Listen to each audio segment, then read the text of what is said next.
ఒక deputy speaker స్థానంలో ఉన్న ఆయన సాక్షాత్తు అంబేద్కర్ గారి యొక్క చిత్రపటాన్ని పీకేస్తారు. ఆయన యొక్క హావభావాలు చూస్తే అసలు అంబేద్కర్ గారు ఎందుకు పుట్టాడు ఈ దేశంలో అనిపించింది నాకు. వీడియోలు చూపిస్తాను నేను. అసలు అంబేద్కర్ గారు ఎందుకు పుట్టాడు ఈ దేశంలో, ఇంతమంది ప్రజలకి ఈ రాజ్యాంగాన్ని ఎందుకు అందించాడు, అతి దారుణంగా పీకేశాడు. జైలు కొట్టారు. ఎస్సీ కులస్తుల ఓట్లు అవసరం లేదంట. ఇది నేరం కాదా? భారత రాజ్యాంగంలో సెక్యులర్ స్టేట్లో ఒక కులం వాళ్ళ ఓట్లు నాకు వద్దు అంటే ఇది నేరం కాదా? ఐపీఎస్లు ఐఏఎస్లు కష్టపడి Indian history, world history, geography, civics, politics,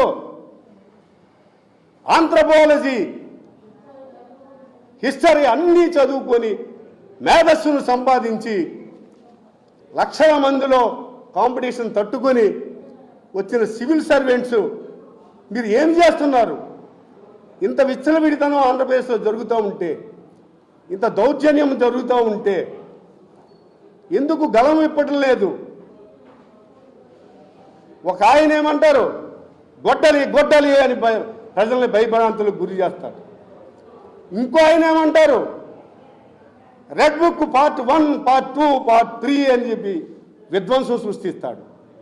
ఇంకో ఆయన ఏమంటారు, కులాలు మతాలు, నా కులం లేదని ఒకసారి అంట, కులం ఉందని ఒకసారి అంట, మతం ఉందని ఒకసారి అంట, హిందువులే మతాన్ని చెడబడుతున్నారని ఒకసారి అంట, ఈ ప్రాంతంకి వెళ్ళి ఆ ప్రాంతం నాదంట, ఆ ప్రాంతం పోయి నేను ఇక్కడ ఉంటానని ప్రజలు రెచ్చగొట్టడం, యువతను రెచ్చగొట్టడం, ప్రాంతాల మధ్యన విభేదాలు సృష్టించడం. ఒక ఆయనేమో ఎస్సీల మీద కక్ష కట్టి వారి అంతు చూస్తాననే విధంగా ఎస్సీ ఎస్టీ యాక్ట్నే ఆయన అవమానకరంగా ఆయన ప్రవర్తిస్తారు. ఈ నలుగురిని ఎవరూ ఏమీ చేయలేరు, ఏ వ్యవస్థలో ఏమీ చేయలేవు. కనీసం పోలీసు వారు రిపోర్ట్ కూడా తీసుకోరు. పోలీసు వారు ఇప్పుడు కొత్త సిస్టమ్ వచ్చింది. గత 2 సంవత్సరాలుగా ఆంధ్రప్రదేశ్ రాష్ట్రంలో కొంతమంది పోలీసులకి, నేను అందరూ పోలీసులని అనలేదు, వాళ్ళు నా సోదరులు. నిన్నటి వరకు నేను ఆ పోలీసు ఆ జీతం మీద బతికిన వాడిని, నా భార్య పిల్లల్ని పెంచుకున్న వాడిని. నేను నా ఉద్యోగానికి, నా యూనిఫామ్కి అత్యంత విలువనిస్తాను, దానికోసం ప్రాణమైనా విడుస్తాను. అటువంటి నాకే ఒక రకమైన భావం ఏర్పడుతుంది. గత 2 సంవత్సరములుగా కొంతమంది పోలీసులకి అటానమస్ పవర్స్ ఇచ్చారు. అటానమస్ పవర్స్, స్వయం ప్రతిపత్తి, వారి ఇష్టం, వారు ఏదైనా చేయొచ్చు, ఏమైనా చేయొచ్చు. వారు ఒక కొత్త పాలసీని అడాప్ట్ చేశారు. Liking, disliking and biased. అంటే పోలీసు వారికి ఇష్టమైన వారి మీద ఏ కేసులు ఉండవు,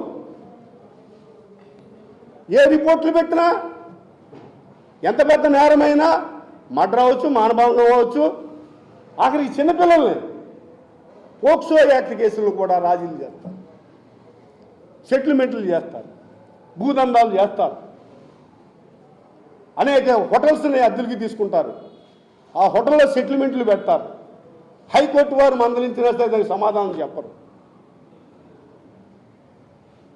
అన్ని అసాంఘిక కార్యక్రమాలు చేసే శక్తులతోటి స్నేహాలు, వీడియోలు కూడా ఉన్నాయి. పార్టీలు ఈ విధంగా. నిన్నగాక మొన్న 2 ఎస్ఐలు ఏం చేశారు, గంజాయితో పట్టుబడిపోయారు. గంజాయి మందు బాటిల్స్ పట్టుబడిపోతే దానికి ఏమంటారు, దానికి చక్కని కలరింగ్ ఇచ్చారు. ఆయన చేత ఒక కంప్లైంట్ తీసుకున్నారు. ఆయన చేత ఒక కంప్లైంట్ తీసుకొని చక్కని స్టోరీ అల్లారు. ఆయన ఇంకొక ఎస్ఐ గారు ప్రయాణం చేస్తూ ఉంటే ఎవరో ఒక వ్యక్తి బండి మీద నిలబడ్డాడు. ఎవరో ఒక వ్యక్తి వీళ్ళని చూసి పారిపోయాడు. ఒక మూట పెట్టుకున్నాడు, మందు బాటిల్ అది కలిపి పక్కన పెట్టేసి పారిపోయాడు. వీళ్ళిద్దరూ వెళ్ళి చూసేసరికి గంజా. ఆ బాటిల్ ఇది ఆయన నెత్తిమీ పెట్టుకొని వచ్చి కార్ డిక్కీలో పెట్టి పాపం చేజింగ్ చేశారు. ఇది ఎఫ్ఐఆర్. ఇందులో 1,00,000 ప్రశ్నలు వేయగలను నేను పోలీసు వారికి. రాష్ట్ర డీజీపీ గారు కూడా 1,00,000 ప్రశ్నలు వేయగలను. ఎందుకు ఇద్దరు దుర్మార్గుల్ని, పోలీస్ యూనిఫామ్ పవిత్రమైంది, ప్రజల ధనమాన ప్రాణాలని ఆస్తుల్ని రక్షించేది పోలీస్. దానికోసమే మేము కూడా ప్రమాణం చేస్తాం పాసింగ్ అవుట్ పీరియడ్లో. ఆ ప్రమాణాన్ని ధిక్కరించి ఈ ఇద్దరు rascals, I'm calling this the bloody rascals, వీళ్ళిద్దరిని ఎందుకు కాపాడుతున్నారు? ఎందుకు పోలీస్ డిపార్ట్మెంట్ ఇంత అపకీర్తి భుజాన వేసుకుంటుంది? కారణం ఏంటి? ఇద్దరు ఎస్ఐలు ముఖ్యమా, ప్రజలు ముఖ్యమా? ఆ సిఏ గారు ఎస్ఐ గారు వచ్చి ఎవరిని బెదిరిస్తున్నారు? ప్రజలను బెదిరిస్తున్నారు వీడియోలు తీసి. అసలు ప్రభుత్వం అంటే ఏంటి? ప్రభుత్వం అంటే ప్రజలు. ప్రజలు లేనిదే ప్రభుత్వం ఉంది. ముఖ్యమంత్రి ఎక్కడా, డిప్యూటీ ముఖ్యమంత్రి ఎక్కడా, మంత్రులు ఎక్కడా, ఎమ్మెల్యేలు ఎక్కడా, అసెంబ్లీలు ఎక్కడా, ఈ కట్టడాలు ఎక్కడా? రెడ్ బుక్ అనేది రక్తానికి సింబల్. ఎరుపు రక్తానికి సింబల్. సో ఆ రెడ్ బుక్ అనేది రక్తాన్ని కలజోడాలి. అందుకనే ఆ రెడ్ బుక్ ఎంచుకోవడం జరిగింది. ఇది ప్రజలు అనుకుంటున్నారు. అనేక రకాల సంఘటనలు చూసి ప్రజలు భావిస్తున్నారు. అది నా చెవిని పడింది.